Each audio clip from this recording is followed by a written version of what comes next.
Fique por dentro agora do que está mitando na internet. As manias das redes sociais e os Trend Topics Web Repórter. Conectado via rede digital. O Rádio é Notícia, com Arquimedes de Castro.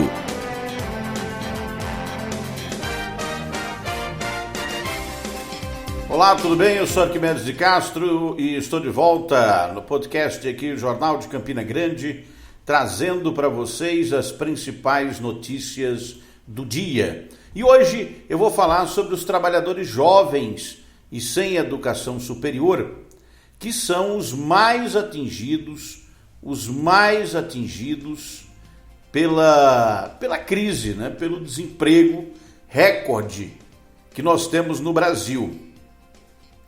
Estudo publicado hoje pelo IPEA, o Instituto de Pesquisa Econômica Aplicada, mostra que o impacto da pandemia foi maior para trabalhadores jovens e menos escolarizados. A taxa de desocupação entre jovens é altíssima. No Brasil inteiro, a taxa, você sabe, está em 14%. Mas entre os jovens de 18 a 24 anos, a taxa medida foi de 29,8%. 29,8%. Quase 30% dos jovens entre 18 e 24 anos estão desempregados. É o que aponta o estudo do Instituto de Pesquisa Econômica Aplicada. Situação complicada.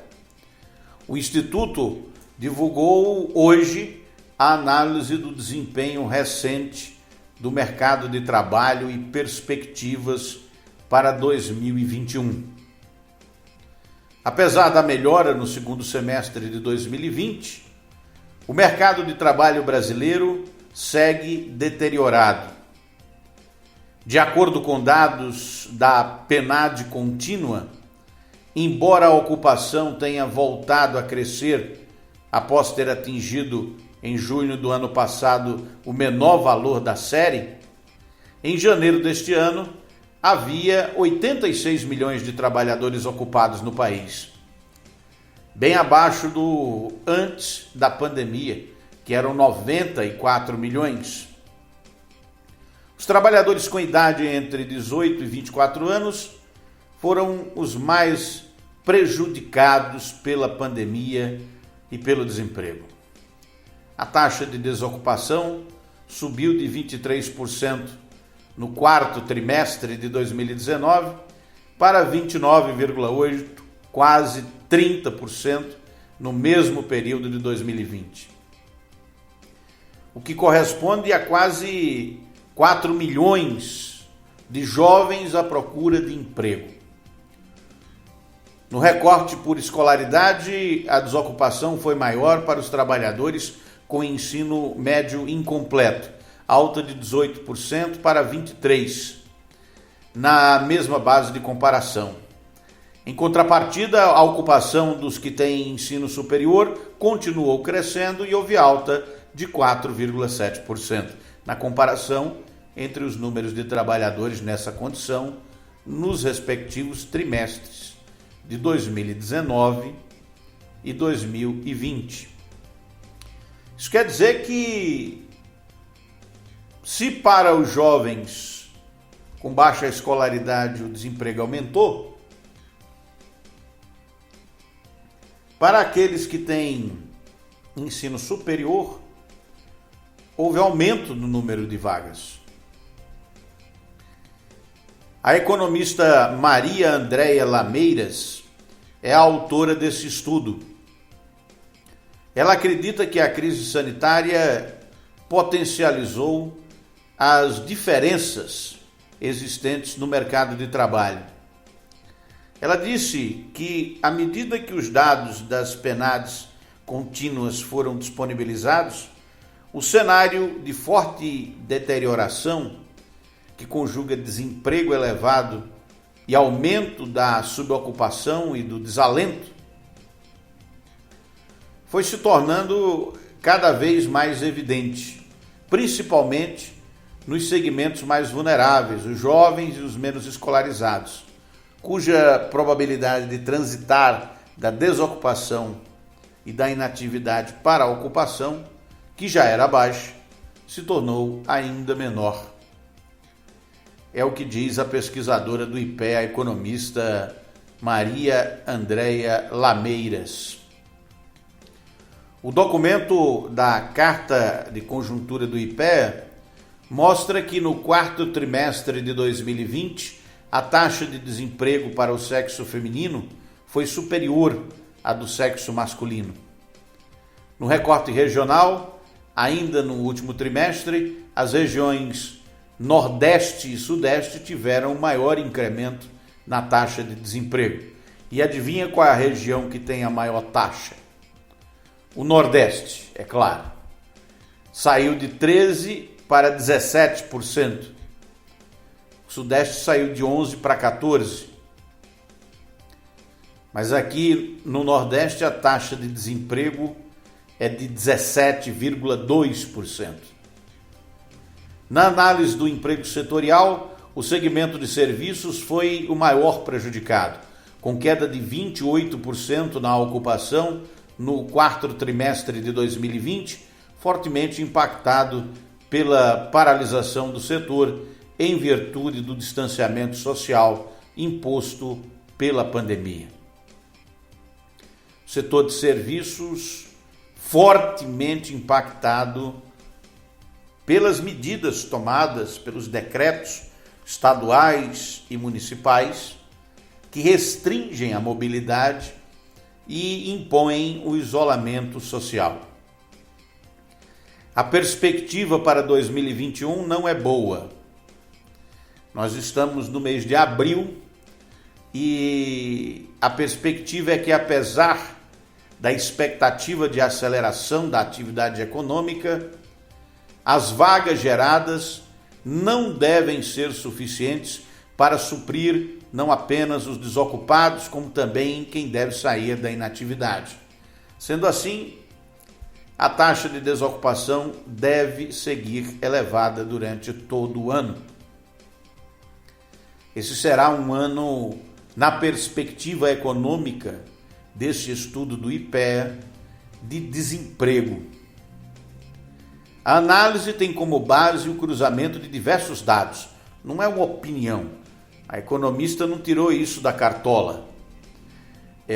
Ela levou em consideração a Pesquisa Nacional por Amostra de Domicílios Contínua, a PNAD contínua, do IBGE, e o novo Cadastro Geral de Empregados e Desempregados, o CAGED, da Secretaria do Trabalho do Ministério da Economia. Repare que não se trata de uma opinião da Maria Andréia Lameiras, que é economista. Ela fez um estudo, tem dados estatísticos sobre isso. Se você quiser pesquisar mais, eu recomendo que você vá até a página na internet do IPEA, o Instituto de Pesquisa Econômica Aplicada, que é ipea.gov.br, e lá estão todos os dados que eu trouxe aqui. São dados estatísticos, econômicos, que mostram um cenário de desemprego, desalento para todo o ano de 2021.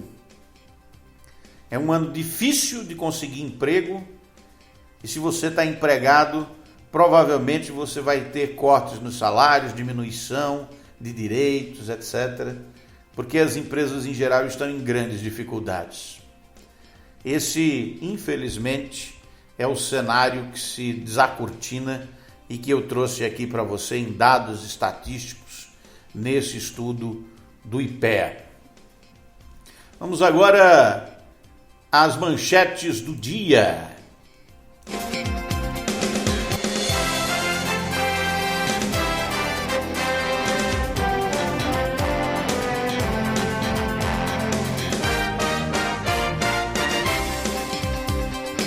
principais manchetes do dia de hoje, destaque aqui para o que está acontecendo no Senado, a CPI da Covid, que foi criada no Senado Federal.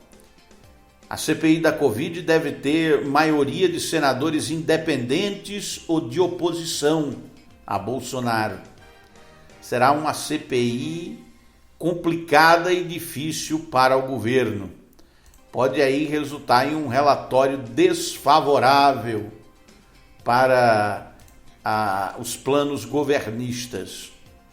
E o telefonema que provocou aí um bate-boca ampliou o desgaste de Bolsonaro entre poderes. Indicação de membros pode retardar início de apurações após a criação da CPI da Covid. Bolsonaro já prepara uma tropa de choque de CPI da Covid e escala o líder do Centrão. O Pacheco, que é o presidente do Senado, oficializou a criação da CPI da Covid no Senado após decisão do ministro do Supremo.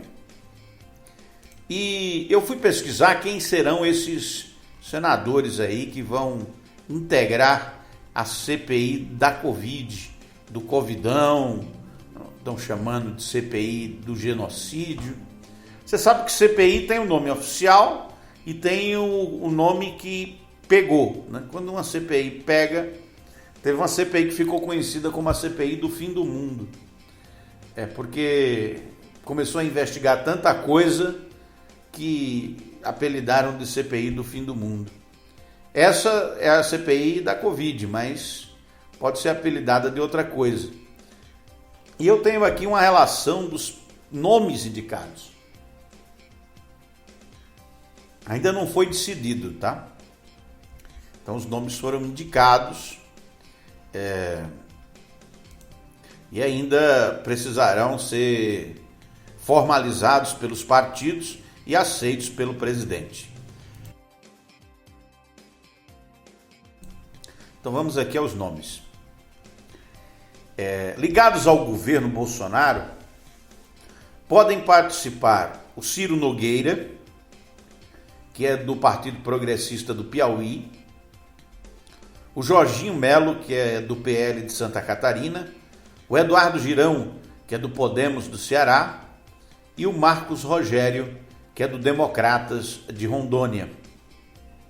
Independentes ou de oposição estão Eduardo Braga, do MDB do Amazonas, Renan Calheiros, do MDB de Alagoas, Omar Aziz, do PSD do Amazonas, Otto Alencar, do PSD da Bahia, Tasso Gereissati, do PSDB do Ceará, Humberto Costa, do PT de Pernambuco, e Randolfo Rodrigues, da Rede do Amapá.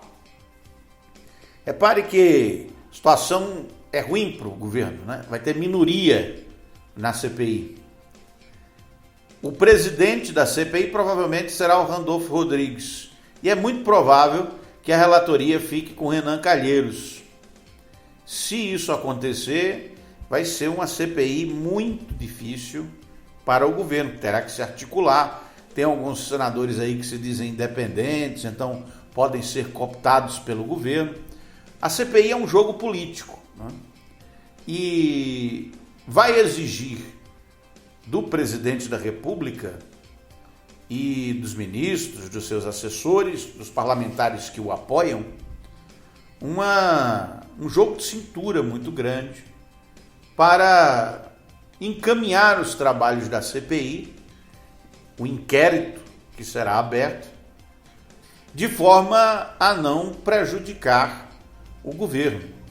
Será difícil, principalmente pela falta de base do governo no Senado Federal. Será difícil também porque a base que existe é muito fraca. Imagine aí você ter de um lado Renan Calheiros, que já foi presidente do Congresso, Tasso Gereissati, Humberto Costa, Randolfo Rodrigues, do outro lado tem o Ciro Nogueira, tem o Jorginho Melo, Eduardo Girão, Marcos Rogério, num time é óbvio que o time da oposição é melhor. Então será difícil politicamente para o governo. Um desses senadores que pode compor aí a CPI é o Tasso Gereissati. Ele deu uma entrevista recente para o programa Manhattan Connection da TV Cultura. E eu separei só um trecho que ele falou a respeito da desconfiança que tem da sanidade mental do presidente. Ouça o que disse Tasso Gereissati. Primeiramente, bom dia, obrigado a vocês, boa noite, obrigado pelo convite, é um prazer enorme, acompanho há muitos anos programas de vocês. Bom, eu queria dizer que concordo com você, Diogo, parcialmente. Eu sempre disse que era contra o impeachment, à medida em que nós tínhamos uma certa expectativa que as coisas pudessem mudar em função do agravamento da crise. Eu confesso a você que hoje eu perdi completamente a qualquer esperança de regeneração do Bolsonaro. Não tenho a menor expectativa sobre isso, tenho até dúvidas sobre o seu equilíbrio mental. E por que o impeachment traz tantas dúvidas? O nosso objetivo maior hoje é a pandemia evitar que esse número de mortos que está aumentando continue a crescer. Como parar conseguir isso? Na verdade, só quem estava tomando alguma iniciativa correta era o Congresso Nacional e os governadores, já que o presidente da República atrapalhava, o ministro da Saúde, que era o Pazuello, atrapalhava, o ministro das Relações Exteriores, que naquele momento era importante para que nós pudéssemos ter acesso a governos e entidades de outros países, somente atrapalhava. Então, nossa esperança era que, através de uma atividade do Congresso, nós pudéssemos focar na pandemia e, focando na pandemia, fazer com que acontecesse alguma coisa. O que o presidente Bolsonaro fez nesse momento foi atenuar isso com o convite de um novo ministro da Saúde, que melhorou, sem dúvida nenhuma, é outro tom, e outro tom de diálogo, inclusive, com o Congresso e com os governadores, principalmente, governadores e prefeitos, que são aqueles que estão atacando a pandemia, e aparentemente não, com certeza melhorou também no Ministério das Relações Exteriores. Eu não conheço o novo ministro das Relações Exteriores, mas pior do que o Ernesto Araújo não pode ser. Mas diante do discurso dele hoje, eu começo a ver que mesmo com essas mudanças, o presidente Bolsonaro não tem jeito, o problema dele é médico. Eu acho que o problema dele é médico, é psiquiátrico, não é um problema político. E talvez, se continuar isso se comprovando, nós vamos ter que apelar para essa instância que eu, pessoalmente, não gostaria de apelar. Bom, a gente não sabe aí que instância é essa que o Tasso Gereissati disse que pode apelar. Você ouviu aí o senador Tasso Gereissati, do PSDB do Ceará, dando entrevista, ele que pode ser um dos membros da CPI da Covid, apontando uma certa dificuldade de entender o pensamento que passa pela cabeça do presidente da República devido às suas atitudes que não combinam com a liturgia do cargo, destoa da liturgia do cargo. E isso causa problema entre os poderes da República. Talvez o maior problema do presidente da República é que ele não é um republicano. Ele não se comporta como um republicano. E os valores republicanos, você conhece, sabe muito bem quais são aqueles que defendem a legitimidade da oposição. Somente no sistema político republicano a legitimidade da oposição é reconhecida, porque está prevista a alternância do poder. Passa um tempo no poder um grupo político, depois vem outro e é o outro que vai governar. O que estava no poder fica na oposição e depois pode voltar ao poder de novo, a depender da decisão popular através do voto livre, direto, democrático. É nesse sentido que eu não consigo captar no discurso presidencial valores republicanos. Porque quando ele fala da oposição, ele fala com raiva, com ódio. Ele fala recentemente, como foi divulgado, ele disse que gostaria de sair na mão com o senador Randolfo Rodrigues, que é da Rede do Amapá. Ele disse que queria sair na mão, ou seja, espancar ou tentar espancar o senador Randolfo Rodrigues. Repare, odiar a oposição, odiar os políticos de oposição não é um valor democrático e muito menos republicano. O presidente também tem dificuldades em perceber as nuances do Estado democrático do direito, que é onde ele foi eleito para governar.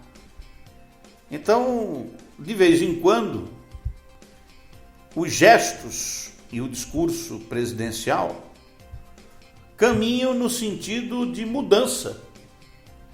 Uma mudança não só no Estado democrático do direito, como também nos valores republicanos.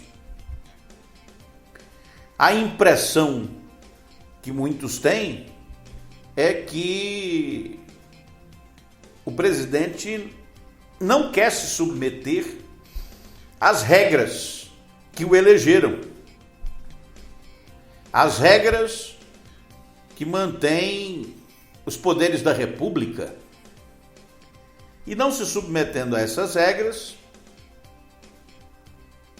estaria conspirando contra a Constituição.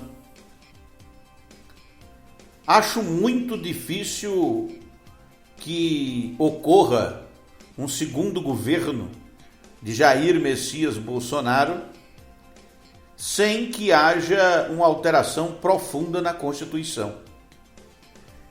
Porque, apesar de hoje ter maioria no Congresso, o presidente vive de sobressaltos, de crises políticas graves. E o motivo é só porque ele não convive bem com as regras do sistema político que o elegeu. Ele quer mudar essas regras, evidentemente, a saber se terá maioria para instalar um governo ou um sistema político que seja diferente desse, republicano e democrático. Vamos às manchetes dos principais portais de notícias da Paraíba.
Essa lei foi criada pelo ex-vereador, lei que estabelece ideologia de gênero nas escolas de Campina Grande. E agora não está mais funcionando, né? Foi suspensa a lei. Ainda com as manchetes dos principais portais de notícias, Portal Correio destaca: bairros ficam sem coleta de lixo em João Pessoa, mesmo após Enlur negar problemas com o serviço. No WSCom, Marcelo Queiroga anuncia, o Marcelo Queiroga, que é o ministro da Saúde, ele anunciou 15 milhões de doses da vacina da Pfizer, mas é para junho ainda, então vai demorar um pouco. Destaque ainda do G1 Paraíba: Paraíba deve receber mais de 110 mil novas doses de vacinas contra a Covid-19. E no Paraíba Online, nova frase dúbia do presidente Bolsonaro: a temperatura está subindo. Ele deixou no ar aí que vai tomar alguma providência, não? Ainda no Paraíba Rádio Blog, Bruno denuncia extravio de doses de vacinas que deveriam ser entregues para Campina Grande. No blog do Max Silva, presidente avalia os 10 dias da Câmara Municipal de Campina Grande, transparência e equilíbrio financeiro. Márcio Rangel, no seu blog, destaca: Cartacho rebate Cícero, desumano, devia fazer as malas e voltar para a cidade, diz ex-prefeito. Realidade PB, Rafafá toma posse na Câmara Federal. Diz: irei representar o povo que realmente precisa, porque eu venho dele. Fonte 83, João faz escolhas corretas e tem competência, diz Wilson Filho sobre a aprovação de 78,2% do governador. Ora agora, Marinaldo Cardoso apresenta balanço dos 100 dias à frente da Câmara de Campina Grande.